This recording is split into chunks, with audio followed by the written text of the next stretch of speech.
Oh no!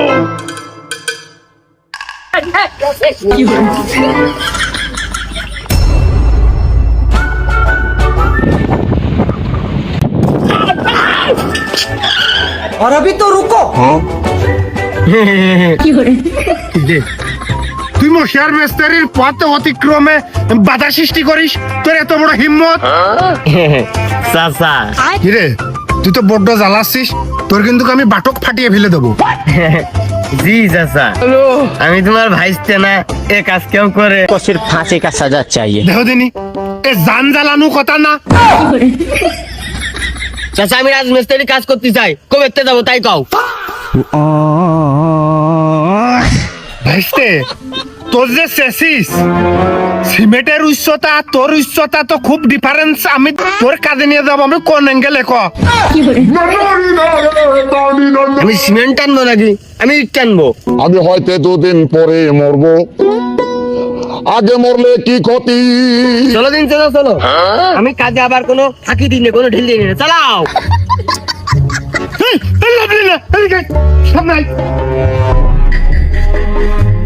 তোর রাজমিস্ত্রির কাজে নিয়ে যাব, আমার এখানে কিছু প্রশ্ন আছে। এই প্রশ্ন যদি তুই উত্তর করতে পারিস তাহলে তোর কাজে নিয়ে যাব।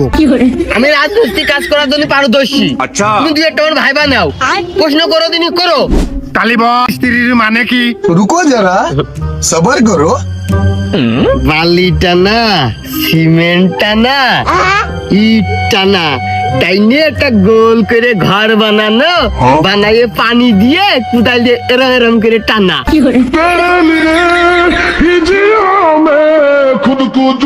এটাই রাজমিস্ত্রির কাজ বলে। চলো চাচা, আমি পাস। তুই রীতিমতি তুই কাজ থেকে বঞ্চিত হলি। চাচা তুমি কাজে নেও আর না নেও তাতে আমার কোনো কষ্ট নেই, কোনো দুঃখ নেই। তোমার বাড়ি এখন যাবো, দিয়ে শুয়ে থাকবো আর 3 বেলা খাবো, আর সন্ধ্যাবেলা আমার হাজিরা দিবা। আমি গেলাম নাই।